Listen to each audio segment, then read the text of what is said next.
आज की वीडियो में आपको ओरोचिमारू के बारे में 10 ऐसी बातें पता चलेगी जो आपको पहले पता ना हो। और अगर आप सभी किसी पर्टिकुलर कैरेक्टर में वीडियो चाहते हो तो आप कमेंट में लिख के बता सकते हैं। तो बिना टाइम वेस्ट करे वीडियो को स्टार्ट करते हैं। नंबर 1, ओरोचिमारू का कैरेक्टर बेस्ड है जापानीज मिथोलॉजी पर, खासकर टेल ऑफ गेलोन जिराया पर, और यहीं से जिराया और सोनाटे का नाम भी लिया गया था। उस स्टोरी के अंदर ओरोचिमारू कैरेक्टर बेस्ड था जिराया के स्टूडेंट पर, और उस स्टूडेंट का नाम था याशा गोरो। स्टोरी के अंदर याशा गोरो को स्नेक मैजिक ने अपने वश में कर लिया था और फिर उसने उसका नाम ओरोचिमारू रख लिया। और जो ओरोचिमारू को हम जानते हैं नारुतो में, उसको बहुत सी टेक्निक पता है जो स्नेक पे बेस है, और ओरोचिमारू कैरेक्टर खुद भी एक स्नेक पे बेस है। नंबर 2, जैसे ओरोचिमारू बेस है जापानीज मिथोलॉजी पर, वैसे ही उसकी टेक्निक्स भी बेस है जापानीज मिथोलॉजी पर। टोत्सुका शॉट को यूज कर गॉड सुसानो ने 8 सर वाले स्नेक को कट कर मार दिया था, और वो स्नेक जापानीज मिथोलॉजी में जाना जाता है यामानो ओरोची के नाम से। और कुछ लोग उसको 8 सर वाला स्नेक की जगह 8 सर वाला ड्रैगन भी बोलते हैं। नारुतो शिपुडेन में इटाची ने उसको सुसानो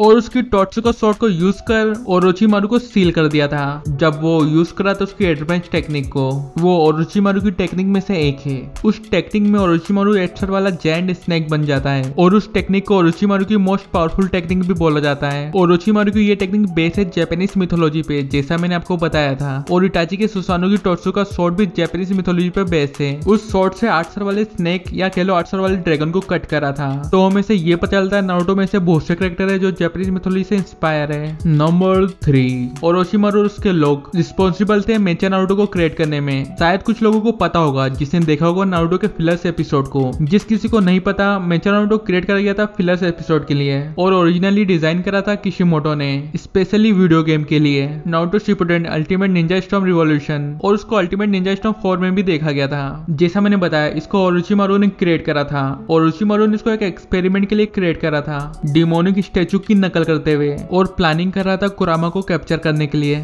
और अकात्सुकी के प्लान को दिक्कत देने के लिए। और अगर आप मेचा नारुतो के फैंस हो तो आपको ओरोचिमारू को थैंक्स करना चाहिए। नंबर 4, आप लोगों ने कभी रियलाइज नहीं करा होगा, ओरोचिमारू ने क्रिएट करा था साउंड विलेज को काबुटो की मदद से। ओरोचिमारू ने ऐसा सिर्फ 2 ही मेन रीजन से करा था कि अपने आप को लोग 5 शिनोबी अलायंस कंट्रीज से अलग रख सके, और दूसरा रीजन ये था कि वो एक्सपेरिमेंट के लिए अलग अलग टाइप के निंजा को यूज कर सके और वो सारे नॉलेज और टेक्निक्स को पता कर सके। वहां पर बसे बहुत सारे लोग ओरोचिमारू से लॉयल थे, मगर उन सभी लोगों पर ओरोचिमारू ने किसी प्रकार का एक्सपेरिमेंट या किसी प्रकार का बॉडी मॉडिफिकेशन कर रखा होता है। जो भी हो, मगर फर्स्ट शिनोबी वॉर के बाद जब चीजें बोरोडो की ओर बढ़ने लगी, ओरोचिमारू ने साउंड विलेज को लीगली शिनोबी विलेज बना दिया, शांति के तौर पर कोहना विलेज के एग्रीमेंट के साथ। तो आप कह सकते हैं ये एक अच्छा काम किया ओरोचिमारू ने।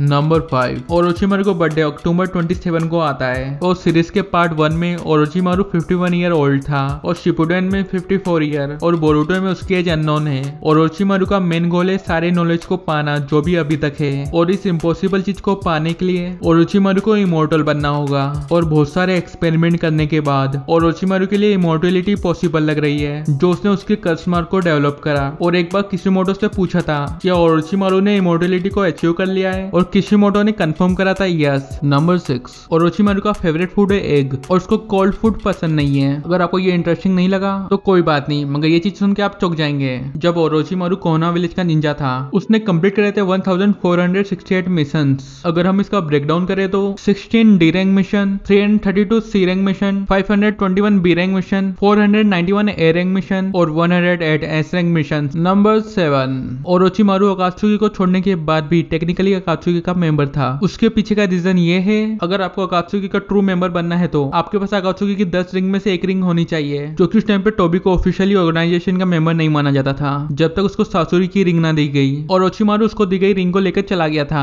और इसकी वजह से ओरोचिमारू टेक्निकली अकात्सुकी का मेंबर था जब तक उसकी डेथ ना हो गई सासुके से। नंबर 8, ओरोचिमारू को अकात्सुकी में स्क्रीन टाइम बहुत कम दिखाया गया था। इसकी वजह से बहुत लोग भूल गए कि ओरोचिमारू भी अकात्सुकी का मेंबर था। ओरोचिमारू ने अकात्सुकी इसलिए ज्वाइन करा था कि वो पेन की रिनिगन या इटाची की शारिंगन को ले सके। ओरोचिमारू पेन से बैटल करने के बाद वो पेन को रियलाइज कराता है कि वो भी स्ट्रॉन्ग है, और वो अकात्सुकी को ज्वाइन करना चाहता है। फिर पेन डिसाइड करता है कि ओरोचिमारू को एनिमी बनाने से अच्छा एलाई बना सकते हैं। सासुरी के साथ पार्टनरिंग करने के बाद ओरोचिमारू लॉयल मेंबर बनने का नाटक करता है, जब तक उसको अपॉर्चुनिटी ना मिल जाए इटाची की शारिंगन लेने की। और उसको एक बार मौका भी मिला था, मगर वो उस टाइम फेल हो गया, और उसको उसके बाद गद्दार डिक्लेयर कर दिया। नंबर 9, ओरोचिमारू को हम सिर्फ उसके नाम से ही जानते हैं, हमने कभी भी उसका सरनेम नहीं सुना, मगर ये पॉसिबल है कि उसका सरनेम भी होगा। जब वो उसके पेरेंट्स की ग्रेव पे जाता है, हमें उसके पेरेंट्स का फुल नेम देखने को मिलता है, मगर वो बहुत ब्लरी होता है, और इसके कारण पता नहीं चलता चलता है कि क्या लिखा हुआ है, मगर ये बात क्लियर है कि उसके पेरेंट्स का सरनेम भी था। हो सकता है ओरोचिमारू को सरनेम हो मगर वो यूज नहीं करता।